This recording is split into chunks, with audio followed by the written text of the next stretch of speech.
पुरुषांना 4 दिवस कुठे जायचे म्हणले तर हक्काचे माहेरसुद्धा नसते.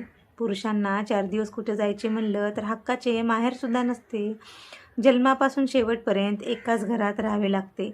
प्रत्येक पुरुषाचे आयुष्य हे सारखे नसते. प्रत्येक पुरुषाचे आयुष्य हे सारखे नसते. तर काही जणांना लहान वयातच जिम्मेदारी स्वतःवरती घ्यावी लागते. कुणी हक्काने कधी 4 दिवस बोलावतील असं कधीच होत नाही. कुणी हक्काने कधी 4 दिवस बोलावतील असं कधीच होत नाही. कार्यक्रमाला गेलं तर 1 दिवसापेक्षा जास्त दिवस ते कधीच कुठे राहत नाहीत. त्रास दुःख वेदना त्यांनाही होतात. त्रास दुःख वेदना त्यांनाही होतात, पण ते कधीच कोणाला जाणवू देत नाहीत.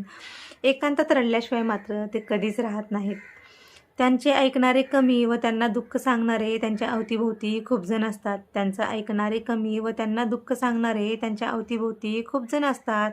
आपलं दुःख सांगायचं तरी कोणाला असं म्हणत ते स्वतःलाच हिंमत देत राहतात. त्यांनाही वाटतं घरातल्या मंडळीची इच्छा पूर्ण करावी. त्यांनाही वाटतं घरातल्या मंडळीची इच्छा पूर्ण करावी, पण परिस्थिती काही साथ देत नाही. इच्छा नसतानासुद्धा ते रोज कामावरती जातात. कमी पगार असूनसुद्धा ते मेहनतीने काम करतात. स्वतःच्या इच्छा जपण्याचा इथे प्रश्नच येत नाही. स्वतःच्या इच्छा जपण्याचा इथे प्रश्नच येत नाही. घरातली जिम्मेदारी पार पाडताना त्यांना वेळही पुरत नाही. घरच्यांच्या आनंदातच ते स्वतःचा आनंद मानतात. घरच्याच्या आनंदातच ते स्वतःचा आनंद मानतात. आनंदी नसूनसुद्धा ते आनंदी असल्यासारखं सगळ्यांना भासवत राहतात.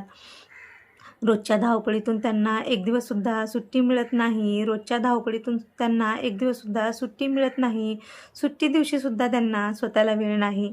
घरच्याची जिम्मेदारी पार पाडता पाडता तारुण्य कधी संपून गेले तेच कळले नाही. घरच्याची जिम्मेदारी पार पाडता पाडता तारुण्य कधी संपून गेले तेच कळले नाही. त्यांची इच्छा मात्र पूर्णच झाली नाही. त्यांची इच्छा मात्र पूर्णच झाली नाही.